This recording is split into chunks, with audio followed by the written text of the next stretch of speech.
इस आदमी के पास ऐसे जादुई दस्ताने थे जिससे वो किसी भी चीज को छूकर पत्थर की मूर्ति में बदल सकता था। उसने कुछ ही सालों में कई लोगों को मूर्ति बना दिया था, जिनमें ज्यादातर लड़कियां थी। फिर एक दिन लड़का और उसकी दोस्त द्वीप पर आते हैं और इन मूर्तियों से आकर्षित हो जाते हैं। लड़के को मूर्तियां ऐसे लग रही थी जैसे कि वो कोई असली के इंसान से बनी हुई हो। तभी द्वीप का मालिक आता है और झूठ बोलता है कि वो एक मूर्तिकार है, उसने ही यह सारी सुंदर मूर्तियां बनाई है। तभी वो लड़की का हाथ चूमता है। मालिक लड़के को नजरअंदाज कर रहा था। लड़की मालिक पर मोहित हो चुकी थी। मालिक महल में खाने का न्योता देता है। तभी लड़की बिना सोचे हाँ बोल देती है, जिस कारण लड़का भी मना नहीं कर पाता। जब वो महल में जा रहा था तभी उसे पीछे से किसी लड़की की आवाज आती है। लड़के ने मुड़कर देखा तो वहाँ पर केवल मूर्तियां थी। ज्यादा ना सोचकर वो महल में चला जाता है। लड़के को एहसास हो चुका था कि कोई उसका पीछा कर रहा है। और दूसरी तरफ जब लड़की नहा रही थी तो उसे पानी में एक महिला की परछाई दिखती है जो उसको महल से भागने के लिए कह रही थी, जिसके बाद परछाई गायब हो जाती है। लड़की को लगा कि ये कोई भ्रम होगा। उसका दोस्त जब महल में घूम रहा था तभी अचानक पर्दे के पीछे से एक आदमी आकर हमला कर देता है, लेकिन वो आदमी लड़के के सामने टेक नहीं पाता और कुछ ही पलों में हार जाता है। तभी आदमी बताता है कि द्वीप का मालिक नकली है, जिसने चालाकी से राजा का महल छीन लिया है। वो लड़के को चमकती गुफा खोजने को कहता है, जिससे वो सब कुछ समझ जाएगा। तभी अचानक एक तोता उनकी बातें सुनकर उड़ जाता है। यह तोता मालिक का पालतू था, जिससे आदमी घबराकर वहाँ से भाग जाता है। फिर जब सारे लोग रात का खाना खाकर मालिक लड़की को अपनी मूर्तियां दिखाता है तो उसका दोस्त भी उसके पीछे पीछे आ गया था। लड़के को मूर्तियों को देखकर शक हो चुका था कि कुछ तो गड़बड़ है, इसलिए वो रात में चुपके से वापस गुप्त कमरे में आता है जहाँ उस दिन वाले आदमी की मूर्ति मिलती है। यह देख अगली सुबह लड़का तुरंत लड़की को मालिक के काली करतूतों के बारे में बताता है। वो जल्द यहाँ से भागने के लिए कह रहा था, पर अब बहुत देर हो चुकी थी क्योंकि द्वीप के मालिक को सब कुछ पता चल चुका था। उसके बाद लड़का चमकती गुफा को ढूंढ लेता है, जिसके अंदर घुसने पर उसे एक बटन मिलता है, जिसको दबाते ही सारे लोग गुफा में गिर पड़े थे और सामने का नजारा देख हैरान हो चुके थे। पूरी गुफा मूर्तियों से भरी पड़ी थी। उसके साथियों ने असली राजा की मूर्ति को पहचान लिया था। लड़का अब सब समझ चुका था कि उसके दोस्त की जान भी खतरे में है, इसलिए वो तुरंत साथियों के साथ महल लौट जाता है। पर तब तक मालिक ने लड़की को धोखे से नशीली शराब पिला दी थी, जिससे वो तुरंत बेहोश हो जाती है। फिर मालिक उसे गुप्त कमरे में ले आता है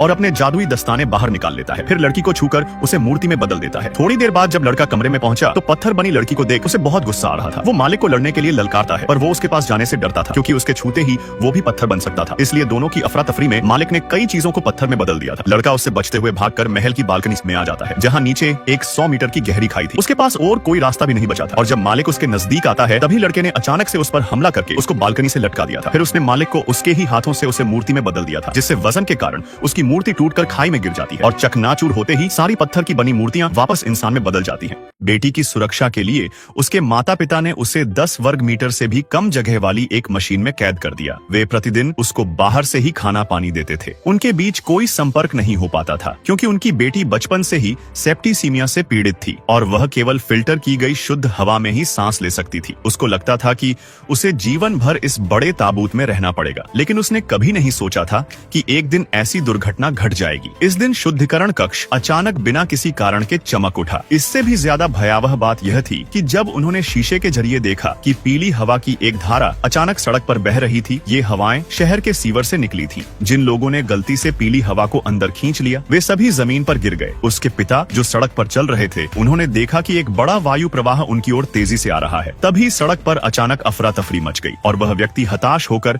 घर की ओर भागा। घर वापस आकर उसने जल्दी से अपनी पत्नी को खिड़की से दूर खींच लिया। अगले ही पल जहरीली गैस ने खिड़की को धुंधला कर दिया और दरारों से सीधे घर में घुस गई। सौभाग्य से उसकी बेटी शुद्धिकरण कक्ष में सुरक्षित थी। व्यक्ति ने जल्दी अपनी पत्नी को खींच लिया। जहरीली गैस को तीव्र गति से ऊपर की ओर बढ़ते देख वे ऊंची मंजिलों की ओर भागे। अंततः वे सबसे ऊपरी मंजिल पर पहुंच गए। उस मंजिल पर एक दयालु वृद्ध दंपति रहते थे जिन्होंने उन्हें अंदर आने दिया। माँ ने तुरंत इंटरकॉम निकालकर अपनी बेटी की हालत के बारे में पूछा और जब उसे पता चला कि वह ठीक है तो उसने राहत की सांस ली। तभी कई लोग बालकनी में आए और अपने पैरों के नीचे का भयानक दृश्य देखा, लेकिन फिर वह आदमी छत पर चढ़ गया और चारों ओर देखने लगा। उसने देखा कि पूरा शहर जहरीले कोहरे में डूबा हुआ था। यह धरती पर एक स्वर्ग जैसा लग रहा था, लेकिन यह जानलेवा था। जहरीले कोहरे के कारण पूरे शहर में बिजली भी गुल हो गई। शुद्धिकरण कक्ष में लड़की ठीक थी, लेकिन बैकअप बैटरी रात भर चलने के लिए पर्याप्त नहीं थी। इसलिए उस आदमी ने अपनी सांस रोक ली और अपनी बेटी के लिए बैटरी बदलने के लिए नीचे चला गया। गलियारे में पहुंचने के बाद